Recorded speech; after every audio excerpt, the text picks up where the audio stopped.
আসসালামু আলাইকুম। Welcome to my channel. Improve pencil grip and handwriting সিরিজের আজকের ভিডিওটি হচ্ছে 5th and final video. So এই সিরিজের আগের ভিডিওগুলো যদি আপনি দেখে না থাকেন তো আমি বলবো আপনি ওই পার্টগুলো আগে অবশ্যই দেখে নেবেন। কারণ আগের পার্টগুলোতে বাচ্চাদের লেখা শুরু করানোর আগে কি প্রিপারেশন দরকার বা বাচ্চাদের কি হ্যান্ড এক্সারসাইজ করানো দরকার বা কিভাবে বাচ্চাদের পেন্সিল ধরা শেখানো উচিত এইসব বিষয়ে ডিটেল দেখানো হয়েছে। So I highly suggest to watch the previous videos. Plain পেজে কিভাবে বাচ্চাদেরকে লাইন প্র্যাকটিস করানো যায় অর্থাৎ স্ট্যান্ডিং এবং স্লিপিং লাইনের প্র্যাকটিস করানো যায় সেই বিষয়ে পার্ট 4-এ দেখানো হয়েছে। আজকের ভিডিওতে রাইটিং এর বেসিক স্টেপস নিয়ে কথা বলবো। বাচ্চাদের লেখা শুরু করানোর আগে আমাদেরকে অবশ্যই জানা দরকার রাইটিং এর বেসিক স্টেপসগুলো কি। লেখা শুরু করানোর আগে প্রথমে বাচ্চাদের কিছু লাইন প্র্যাকটিস করা প্রয়োজন হয়। আর এই লাইনসগুলো মূলত 3 ধরনের হয়ে থাকে, যথা স্ট্যান্ডিং লাইন, স্লিপিং লাইন এবং স্ল্যান্টিং লাইন। সো আমরা যখন নাম্বার 1 লিখি বা ইংরেজি অ্যালফাবেট আই বা এল লিখি, এগুলো হচ্ছে স্ট্যান্ডিং লাইন দিয়ে লেখা হয়। আবার যখন আমরা এইভাবে দাগ টানি এইভাবে, তখন এটা হচ্ছে স্লিপিং লাইন, এবং যখন এইভাবে দাগ টানা হয় এটা হচ্ছে স্ল্যান্টিং লাইন। এছাড়াও বাচ্চাদেরকে কিছু কার্ভসের প্র্যাকটিসও করানো হয় এবং এই কার্ভগুলো বিভিন্ন ধরনের হয়ে থাকে, যেমন এখানে আছে সি কার্ভ। এগুলো নর্মালি ইংরেজি অ্যালফাবেট সির মতোই সি কার্ভগুলো। আরেকটা হচ্ছে ইনভার্টেড কার্ভ, এটা হচ্ছে উল্টো সির মতো দেখতে কিছুটা, এটা হচ্ছে ইনভার্টেড কার্ভ। এরপরে হচ্ছে আপওয়ার্ড কার্ভ, এটা হচ্ছে আপওয়ার্ড কার্ভ, অর্থাৎ ইউ এর মতো দেখতে যেটা, এটা হচ্ছে আপওয়ার্ড কার্ভ। এরপরে হচ্ছে ডাউনওয়ার্ড কার্ভ। ডাউনওয়ার্ড কার্ভগুলো নর্মালি এরকম হয়, এম বা এন লেখার ক্ষেত্রে আমরা নর্মালি ডাউনওয়ার্ড কার্ভগুলো ব্যবহার করে থাকি। এগুলো হচ্ছে ডাউনওয়ার্ড কার্ভ। লেখা শুরু করানোর আগে যদি বাচ্চার সাথে এই লাইনগুলো প্র্যাকটিস করানো হয় তাহলে বাচ্চার জন্য অ্যালফাবেট বা নাম্বার লেখা অনেক ইজি হয়ে যায়। তবে লেখা শুরু করানোর আগে এরকম প্লেন পেজে বাচ্চাদেরকে স্ক্রিবল করানো দরকার এবং এরকম স্লিপিং এবং স্ট্যান্ডিং লাইনের প্র্যাকটিস করানো দরকার। বাচ্চা যখন প্লেন পেজে এরকম ফ্রিলি স্ট্যান্ডিং এবং স্লিপিং লাইন ড্র করতে পারবে, দেন নেক্সট স্টেপে আপনি বাচ্চাদের জন্য কিছু লাইনের ওয়ার্কশিট রেডি করে দিতে পারেন। সো আমি আমার ছেলের জন্য যে ওয়ার্কশিটগুলো রেডি করেছিলাম সেই ওয়ার্কশিটগুলোই আমি আজকে আপনাদের সাথে শেয়ার করব। সো চলুন ওয়ার্কশিটগুলো দেখে নিই। তো প্রথম ওয়ার্কশিটটা হচ্ছে স্ট্যান্ডিং লাইনের উপরে। এখানে আপনারা দেখতে পাচ্ছেন যে আমি এখানে কিছু অবজেক্ট ড্র করে দিয়েছি এবং নিচেও সেম ভাবে কিছু অবজেক্ট ড্র করে দিয়েছি। তো বাচ্চাকে যেটা করতে হবে, এই অবজেক্ট টু এই অবজেক্ট লাইন ড্র করতে হবে, এইভাবে লাইন ড্র করতে হবে। বাচ্চা যখন লাইন এইভাবে ট্রেস করবে তখন আপনি বাচ্চাকে এটা বলে যাবেন যে এটা হচ্ছে স্ট্যান্ডিং লাইন।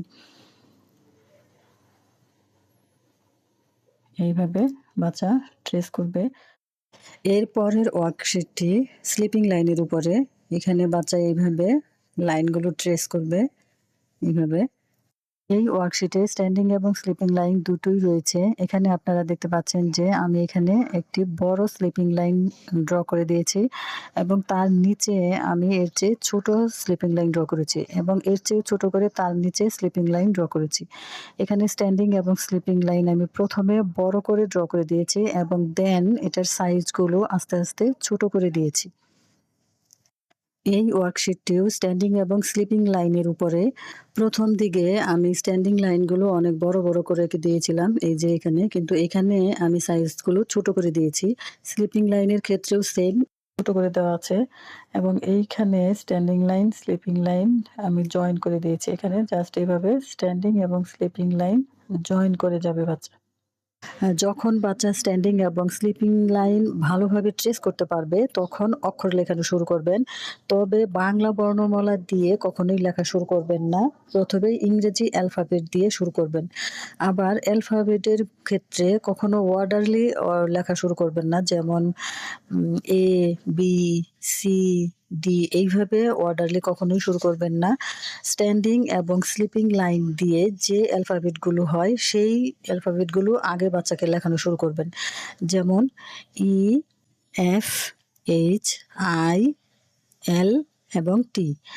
এই অ্যালফাবেটগুলো স্ট্যান্ডিং এবং স্লিপিং লাইন দিয়ে লেখা হয়।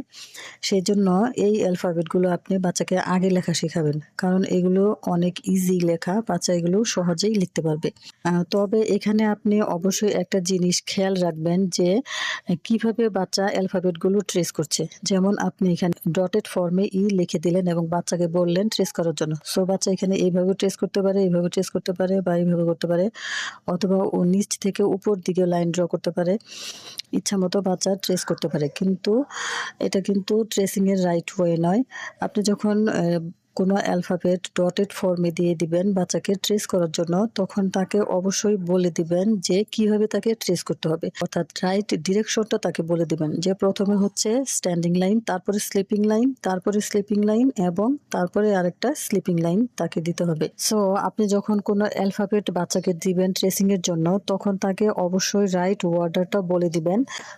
সো কোন ওয়ার্ডার বা ডিরেকশনে লেটারকে ট্রেস করতে হবে তা অবশ্যই আপনি বাচ্চাকে দেখিয়ে দিবেন যে এইভাবে রাইট ডিরেকশনে তাকে লেটার ট্রেস করতে হবে।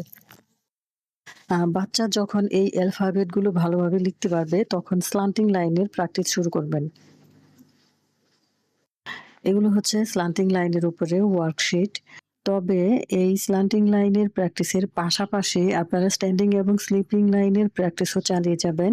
এখানে আমি একটি মেঘ ড্র করে দিয়েছি এবং লেফট এবং রাইট স্ল্যান্টিং লাইন দিয়ে বৃষ্টির ফোঁটা এঁকে দিয়েছি। সো বাচ্চাকে এখানে যেটা করতে হবে, এখানে তাকে এই মেঘটা ট্রেস করতে হবে। এতে করে তার কার্ভেরও প্র্যাকটিস হয়ে যাবে এবং সাথে সাথে তাকে এইভাবে রাইট এবং লেফট স্ল্যান্টিং লাইনেরও ট্রেস করতে হবে। নিচে এই লাইনগুলো দিয়ে আমি একটি ছাতা ড্র করে দিয়েছি। এটি হচ্ছে স্ল্যান্টিং লাইনের উপরে আরও একটি ওয়ার্কশিট। এখানেও লেফট এবং রাইট স্ল্যান্টিং লাইন দুটোই ড্র করে দেওয়া আছে এবং নিচে লেফট এবং রাইট স্ল্যান্টিং লাইন একসাথে জয়েন্ট করে দেওয়া আছে, এইভাবে জয়েন্ট করে দেওয়া আছে। সো এই ডিরেকশনে বাচ্চাকে এটা ট্রেস করতে হবে। স্ল্যান্টিং লাইনের প্র্যাকটিস করানোর পর এই লাইন দিয়ে যে অ্যালফাবেটগুলো আছে সেগুলো ট্রেসিং করানো শুরু করবেন।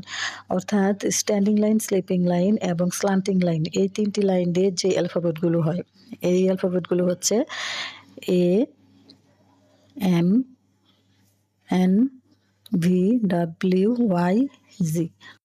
এগুলো স্ট্যান্ডিং, স্লিপিং এবং স্ল্যান্টিং লাইন দিয়ে লেখা হয়।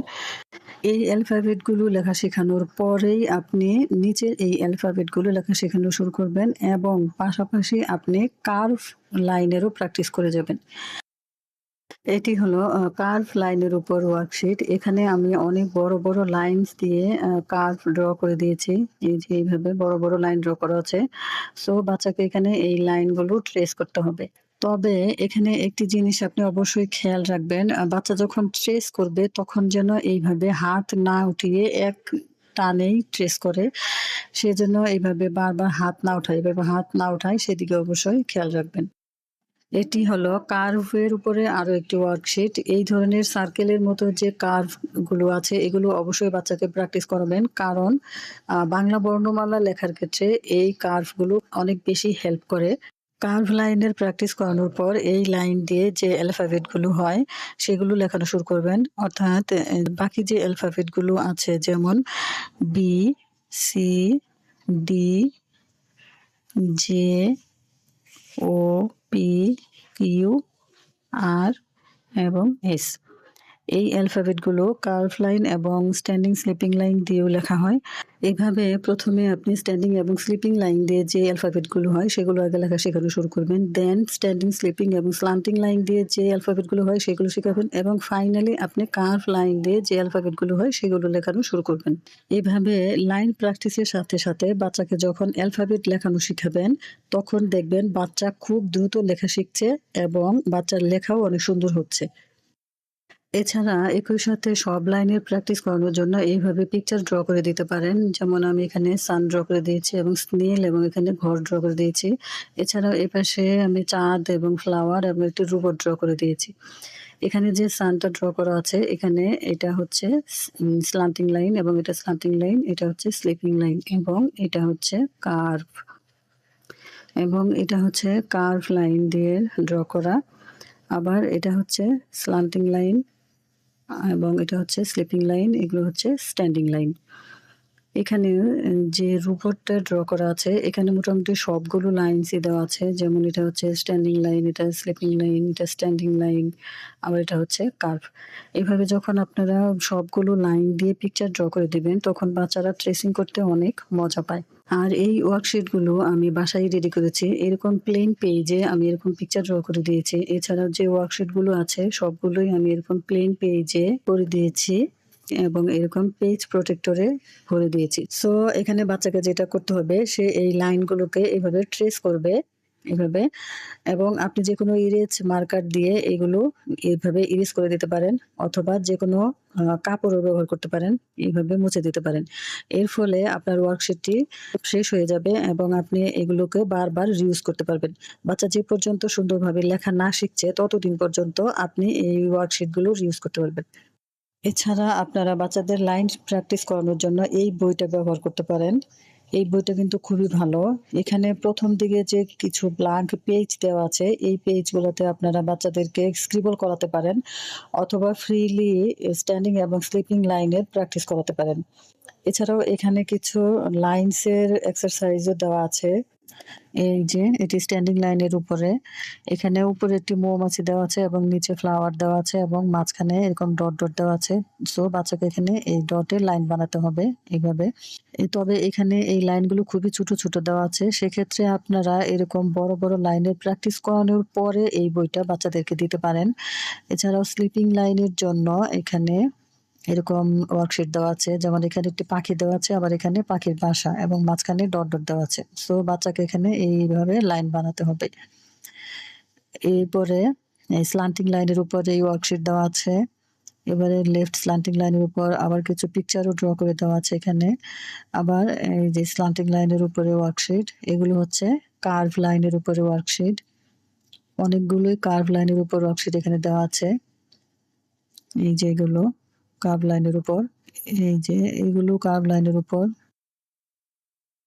এবং শেষে লাইন দিয়ে যে বর্ণমালাগুলো হয় সেই বর্ণমালাগুলো দেওয়া আছে এখানে।